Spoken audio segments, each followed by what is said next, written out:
Voyons maintenant le concept de transaction. SQL Server, comme tous les moteurs de base de données relationnels, est un système transactionnel, fortement transactionnel. Une transaction, c'est le même concept que le concept de transaction dans la vie réelle. Si vous faites une transaction avec quelqu'un, vous allez lui donner de l'argent et il va vous donner un produit. Si vous faites une transaction sur un site de vente en ligne, par exemple, vous allez payer par carte de crédit et ensuite recevoir le produit ou la commande que vous avez faite. Dans cette idée de transaction, il y a une idée de plusieurs mouvements, là au minimum deux. Vous avez payé, première étape de la transaction, et ensuite vous allez recevoir le produit, deuxième étape de la transaction. Et si une des deux étapes est oubliée, eh bien votre transaction elle est incomplète, en tout cas de votre point de vue. Si vous avez payé, vous ne recevez rien, eh bien vous vous estimez floué à juste titre, donc vous trouvez qu'il y a un problème de cohérence transactionnelle. Eh bien, SQL Server est un produit qui est fait pour maintenir un état transactionnel fort en maintenant 4 critères. C'est assez célèbre, vous en avez sans doute entendu parler, c'est ce qu'on appelle les critères acides ou l'acidité de la transaction.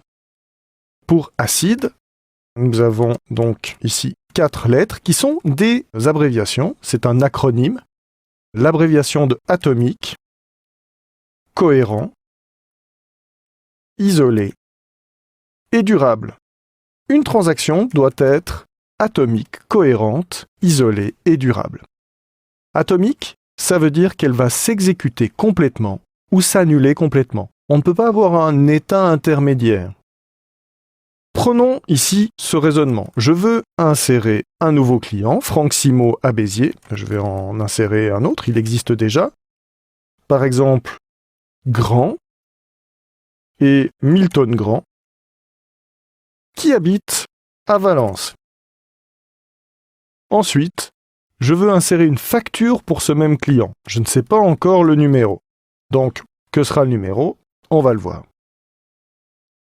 Ce que je fais finalement, en termes de transaction, c'est que je vais créer une facture. Mais j'ai un problème en SQL, c'est que je ne peux faire une insertion de données qu'une seule table à la fois.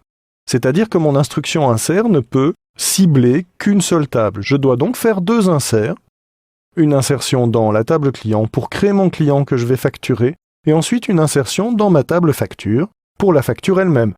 Et éventuellement, bien sûr, des insertions dans la table de ligne de facture. Je pourrais aussi avoir à insérer dans ma table d'adresse après avoir créé le client. Donc j'ai peut-être plusieurs insertions à effectuer. Mais si j'envoie mes commandes comme ceci, eh bien chaque commande crée sa propre transaction. Elle est, en interne, implicitement transactionnelle. Mais les 2 commandes sont séparées, ça fait 2 transactions séparées. Ce qui veut dire en d'autres termes que si j'envoie les 2 commandes et que cette commande d'insertion réussit, mais que celle-ci ne réussit pas, par exemple, parce qu'il y a un problème de contrainte d'intégrité entre la clé étrangère et la clé primaire, eh bien j'aurai un état intermédiaire. J'aurai réussi à créer mon client, mais ma facture ne sera pas créée correctement. Et donc je me retrouverai avec une base de données qui, dans mon travail, mon esprit de ce que je veux faire, créer une facture et un client en même temps, sera incomplète, incohérente. Je vais donc devoir protéger ces 2 instructions par une transaction.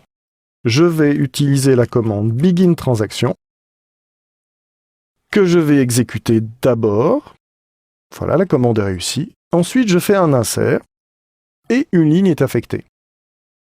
Je vais récupérer from client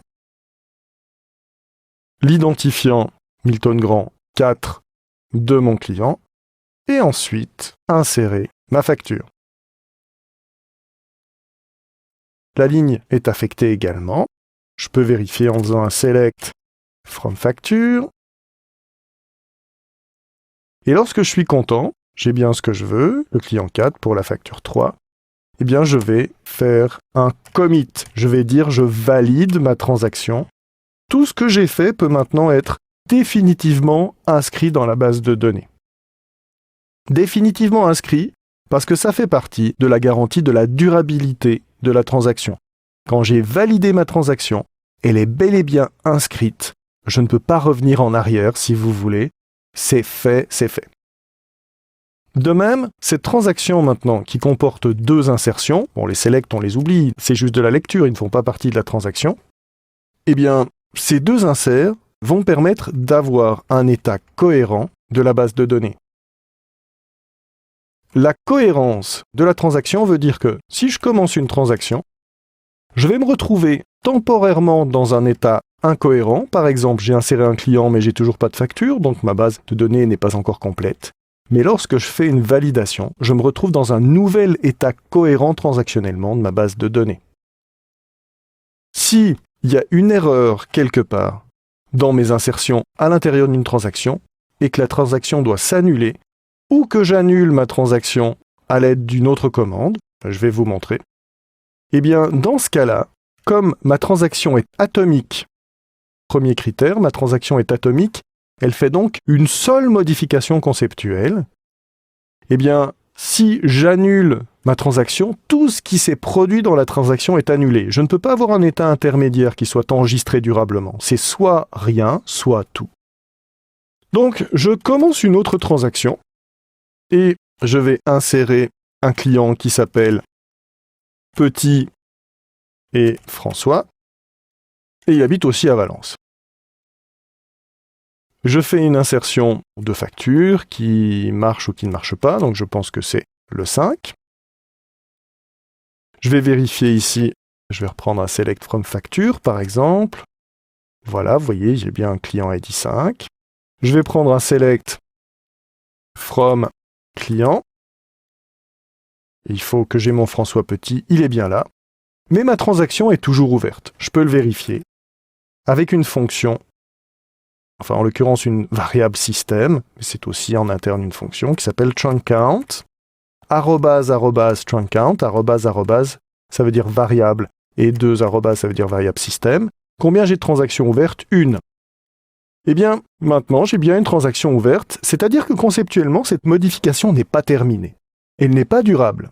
Elle n'est pas validée, donc elle peut être annulée. Et je peux faire un rollback. Je dis je reviens sur toute ma transaction.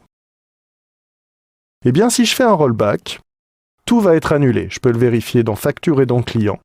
Je n'ai plus de client ID 5 ici, et je n'ai plus de client ID 5 qui était François Petit. Je suis donc revenu en arrière sur l'intégralité de ce que j'ai fait. Vous notez donc au passage que ça peut être une fonctionnalité intéressante. Je vous ai dit, dans la vidéo sur la modification de données, que si vous faites un update sans closeware ou un delete sans closeware, vous risquez de pervertir vos données. Eh bien, ça peut être une bonne idée. Lorsque vous faites une modification un petit peu délicate, je vais ouvrir une nouvelle fenêtre, de dire « je vais faire un update, je ne suis pas tout à fait sûr de moi ». Donc avant, je vais faire un begin transaction, ou bien un begin tran, vous pouvez l'abréger avec les 4 premières lettres, tran. Je lance mon begin tran, je suis dans une transaction, je fais mon update, je vérifie, tout va bien, et ensuite je fais un commit tran, deuxième IT, pour dire, eh bien finalement je suis d'accord, et là je vais vraiment enregistrer. Attention à une chose, ne laissez pas cette transaction ouverte trop longtemps, réfléchissez vite, vérifiez, mais ensuite faites un commit, parce que la transaction va aussi laisser des verrous sur les lignes. Le raisonnement est simple. SQL Server est un système qui peut être accédé par de nombreux utilisateurs simultanés, qui peuvent donc accéder aux mêmes données, aux mêmes lignes de table. Si je fais une modification sur une ligne de table, il faut que je la protège contre les autres utilisateurs qui peuvent la modifier, mais également la lire. Car nous voulons à un SQL Server que la lecture soit propre, c'est-à-dire que la lecture soit faite sur des données qui ont été validées transactionnellement et donc cohérentes. Lorsque vous faites une transaction et que vous faites un update, jusqu'à ce qu'il y ait un commit ou un rollback, des verrous sont posés sur les lignes et bloquent les lectures et les écritures par d'autres utilisateurs. Donc vous pourriez avoir des attentes, voire des blocages qui se produisent chez d'autres utilisateurs. Ne laissez pas la transaction ouverte trop longtemps. Par rapport à ça, je voulais encore vous dire une dernière chose, juste pour vous expliquer très brièvement et très simplement à quoi sert ce que nous avons vu au début de la formation. Dans les propriétés, qu'il y avait un fichier de données, ça on comprend, ça va stocker les données que nous insérons, mais aussi un fichier de journal de transaction. Eh bien, c'est ce fichier de journal de transaction qui permet le mécanisme transactionnel.